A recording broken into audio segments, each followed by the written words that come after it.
Alright now, everybody. I see that we have a problem before us. And it is a fairly large and very ugly spider. Now, I know what you all might be thinking. We could just charge in, stab the crap out of it, shoot it with arrows and all that, but I want to try something just a little different. Accursed arachnid, feel the fury of my malice and die! Do not fear. Do not waver. Holy shit, I actually hit it. Now y'all can go to the stabbing and the shooting it with arrows thing.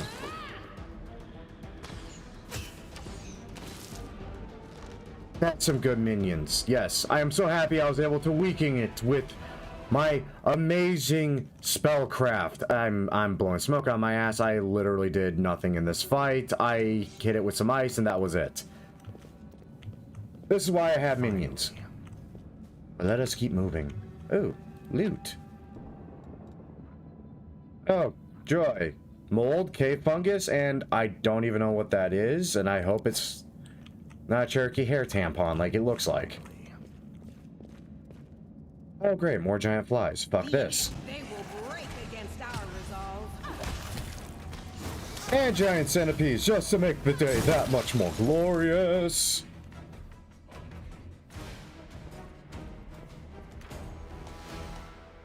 Yeah, I did put 30 hours into this game. I don't need most of these, but they're nice to see once in a while. Oh, light crossbow. Hooray, a weapon. I will sell that for hello. I'm sorry, did I disturb your meal? Oh, fuck off. Oh, for the love of God, someone hit the damn thing. Ooh. And a comma. That's neat. That's neat. Crying damn shame, they're exotic weapons and you need a very specific proficiency to use them.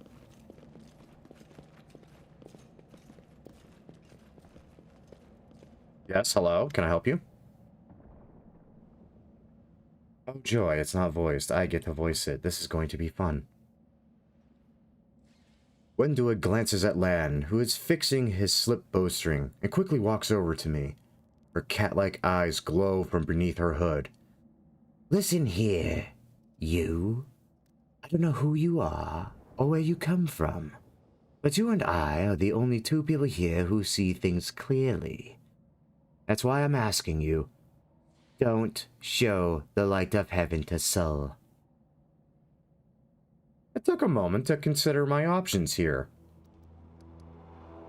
Lan just seems to be a boy with great hopes of heroism, while I have many, many other ambitions and ideals that do not really coincide with this.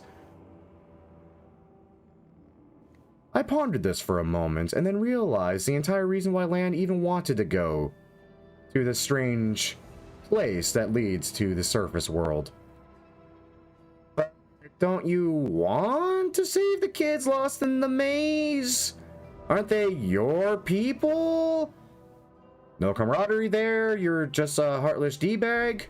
I'm asking for a very good reason, I promise. I do want to, but I'm not going to risk the future of the tribe for the sake of a few stupid kids. Chief Sol is hesitant, and for good reason. He also understands how dangerous this is for the tribe. Lan's the only one who benefits from these childish games of heroism. I'll go alone if I have to and find them, or whatever's left of them, without any heroics, relying only on myself, risking only my own life. She slows for a moment.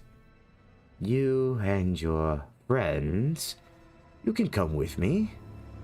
Perhaps we can make it to the end of the maze together and find the way out to the surface. I tilted my head and considered what this mongrel was saying to me. I wasn't entirely sure I believed her words. More so, I believed she had an ulterior motive. And maybe her ambitions did align with my own after all.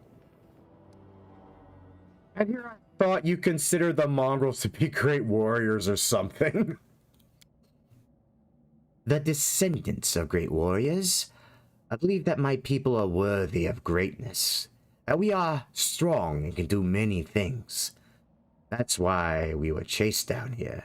We scared people. It's one thing to go hunting in the caves, another to fight in the shield maze. I took in her form for a moment, and her spider limbs growing from her back and her cat-like features, and I could not for the life of me grasp why people were horrified by this visage. But she leaned closer, her pupils dilating. I've been there. I spent my whole life training so I can make it through all the way to the end. There were more of us trackers at the start. We were young and stupid. What's a couple of monsters when there's a whole world out there waiting for us? That's what we thought, but we weren't prepared.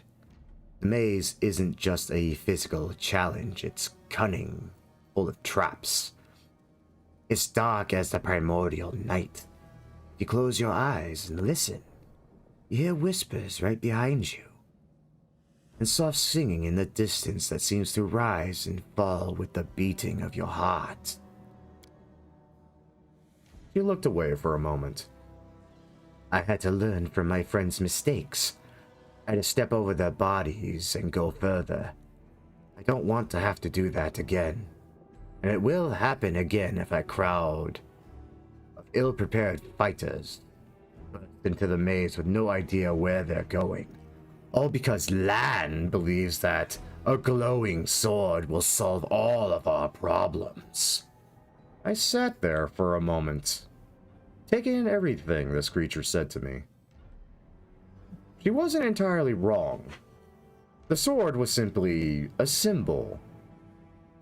Something to give people faith, and from that faith derive power from. This, personally, was not one of my ideals. After all, I need no faith to tap into true power. You know what, Windwig? I'll think about it. I'll tell you that much, I will think about this. Windwig nodded to this. Don't show the chief the light, and I'll lead you through the maze to the surface. I swear it.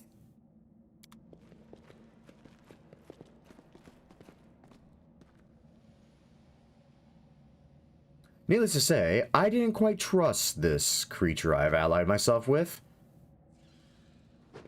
But for some reason, I trusted her a little bit better than her Mongol compatriot doing Kung Fu Kata right behind the group. I guess that's what he does when he's fucking bored. Good for him. And then we continued to a place I dare not try to pronounce. Oh, gee, another cave. Who would have thought that I would find myself in yet another cave with giant glowing frickin' mushrooms? Oh goody, and yet even more mongrels. And they're even more horrifying than the two I've met already. Does that one actually have like butterfly wings? What the shit? Oh yeah, this is a fun little place. Oh look, and they got the little mongrel babbies. Isn't that just adorable? I'm gonna murder the shit out of you later. Abominations. My first impression of the mongrel village is of a squalid dump, with the odors to match no less. Unblinking, however, glowing eyes watch me from the gloom, and deformed shadows slope between huts. I see some mongrels gutting white, eyeless fish, while others are repairing fishing nets. All signs of a normal village life, but tense expectation hangs in the air. A heavy-set aged mongrel slowly shuffles his way towards me. The hair on his head grows in limp, wispy strands, and his face has a distinctly rat-like appearance with pronounced teeth. I hear a rattling sound in his chest with every breath he takes.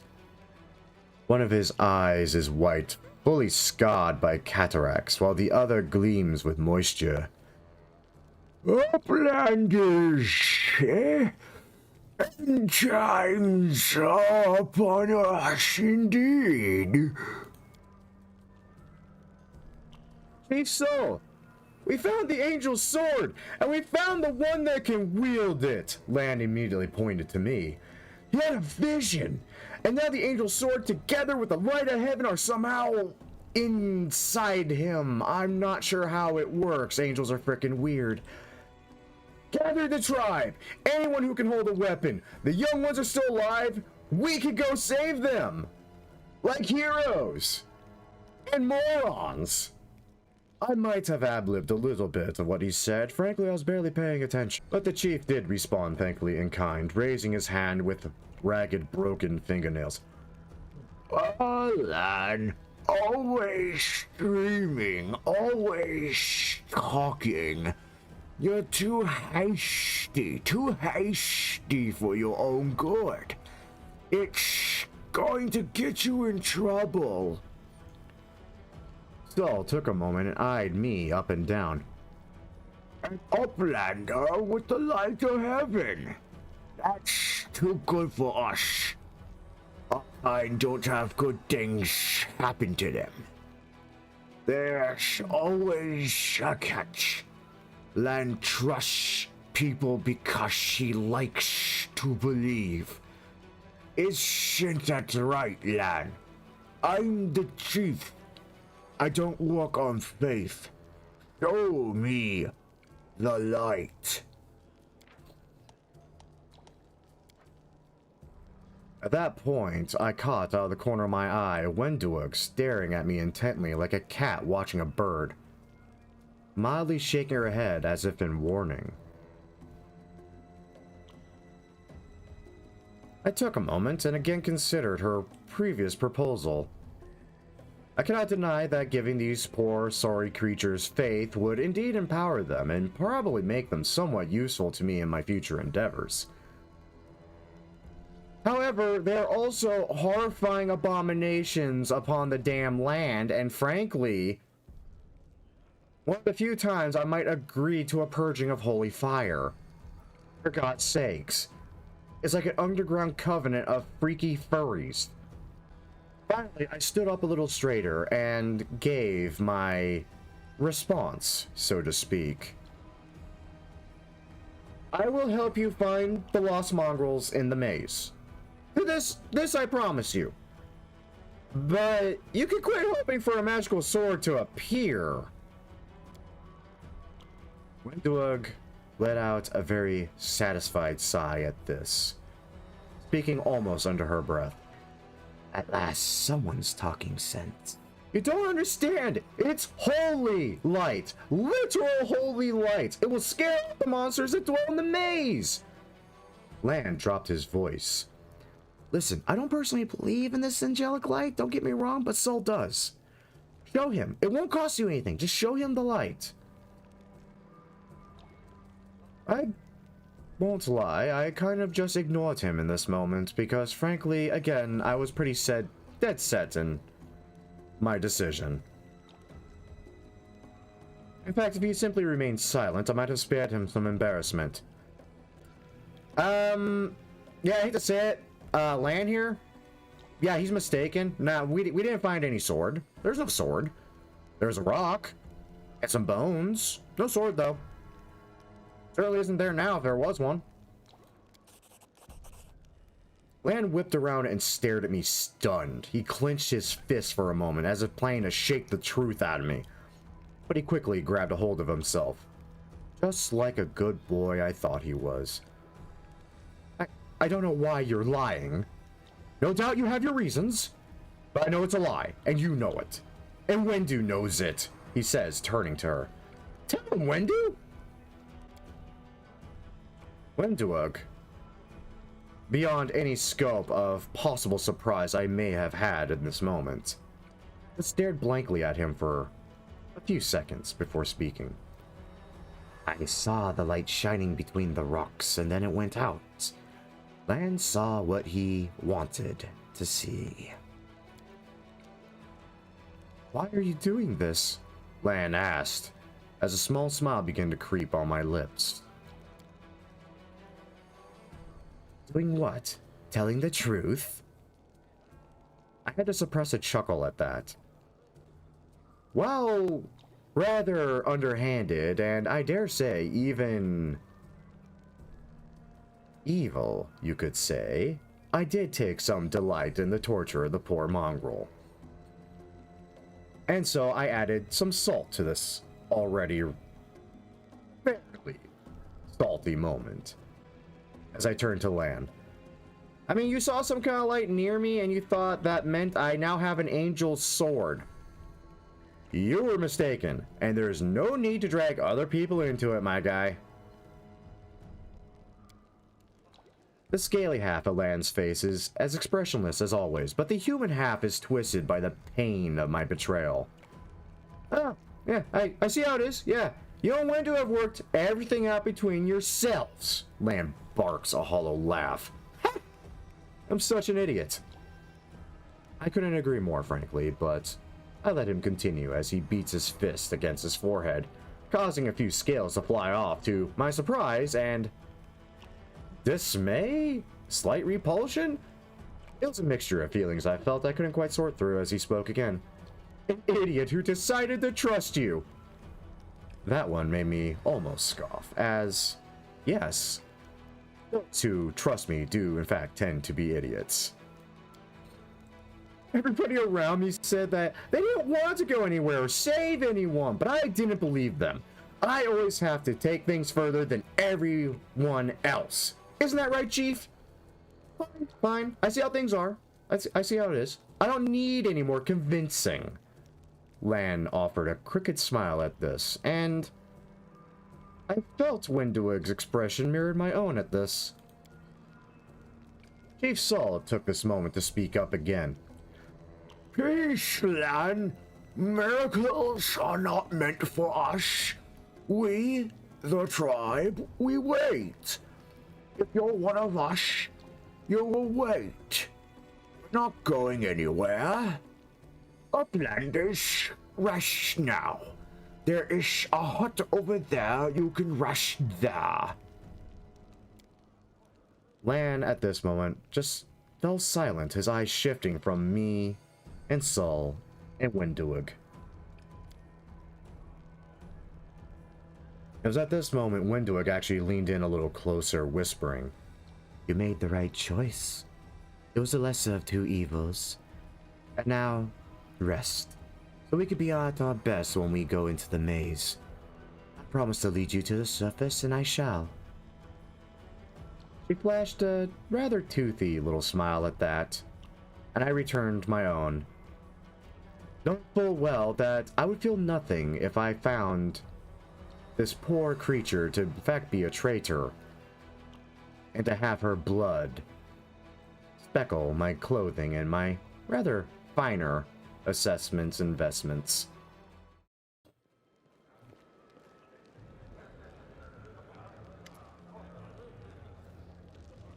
Oh, a human face at last! And there I thought that I'd be gazing upon the twisted visages of these troglodytes for the rest of my life. An elderly man in expensive but not ostentatious clothes approached me. His face is peppered with several heel cuts and bruises and twisted in an expression of extreme discontent, almost as if someone of money fell into a pit and is trying to find his way out and found instead mongrels and abominations. Allow me to introduce myself. My name is Horgus Gwem. Yes, that Gwem. You no doubt have heard of me if you spent any time at all in the city. I have a business proposition for you, you see.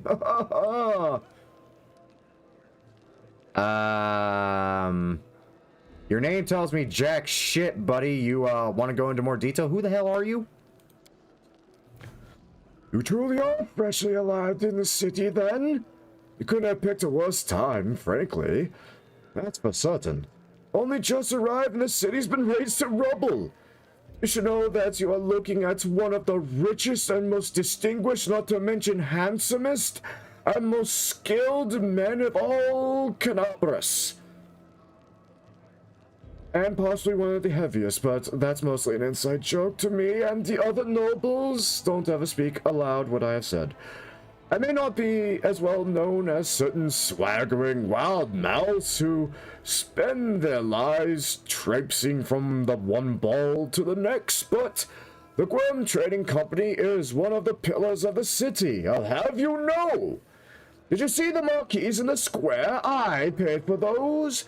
Tried any festival delicacies? You have Horgus Grim to thank for that. I quietly balked, keeping the entirety of my group between me and this strange man. Probably the only other human I've seen aside from those of my minions. I still didn't feel entirely safe despite the distance and the meat shields between us. But I shrugged my shoulders and asked him rather flatly, okay, well, so how did you end up here? Let me guess, you stepped on a crack, fell in a hole, and here you be? For a moment, Hurgus's eyes focused on Camellia, of all places, before returning his gaze to me. Like everyone else, down I went when the accursed beetle cleaved the ground in twain beneath our feet. I'm lucky I didn't break my neck in the fall. And I'm doubly lucky that I didn't encounter any subterranean cockroaches on my blind wanderings. Haha! But instead I came across hunters from the settlement. Although I must say that when I first glimpsed at their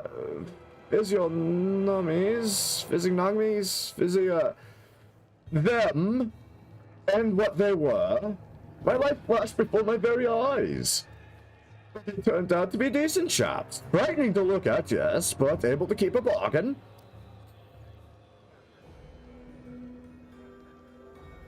He doesn't speak very highly of the mongrels, even though they saved his life.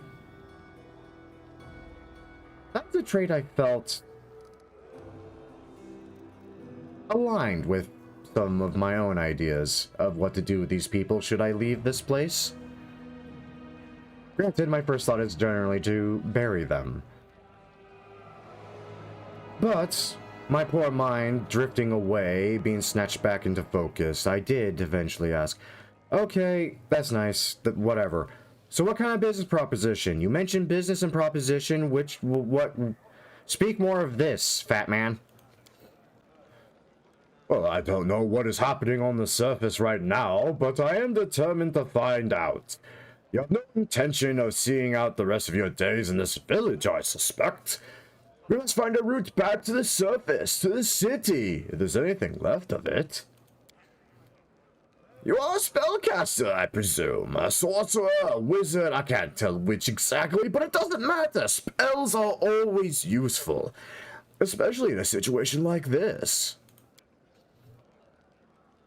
I stood a little straighter and puffed out my chest at this, enjoying the fact someone has begun to acknowledge my budding and growing power. You are strong, it will be no trouble to you, but I, alas, am not as fit as I once was. I can't go crawling about through caves, playing at scouts. My proposition is simple. Lead me back to the city and I shall pay you 1,000 gold coins.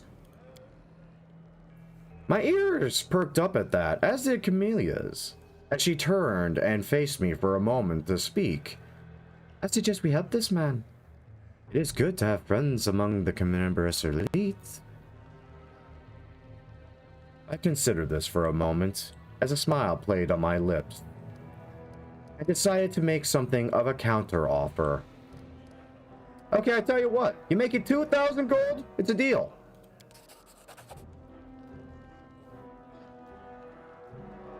Orgus's gaze was all but piercing into my soul, but all he found was my sly grin, as he knew he honestly didn't have much of a choice in the matter if he truly wanted assistance. Are you taking advantage of my dire circumstances? Pah! How dare! Very well, make it 2,000. Money first! Well, I would gladly pay in advance, but all my wealth is up on the surface. Fear not, though. The word of a Gworm is worth more than platinum.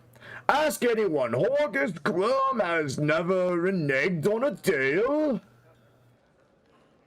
I sighed as this pompous fat noble stuck his thumbs into his belt, as if to pose for some portrait of some sort.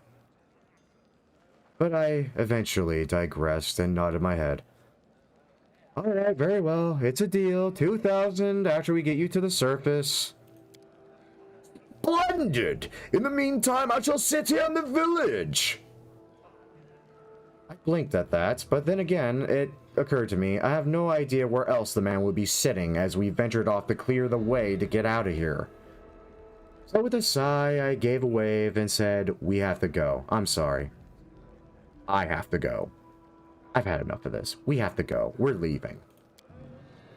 Go on, go on. Don't forget our agreement. When you find the way up, be sure to tell me, the fat man said as I made my way away from his presence.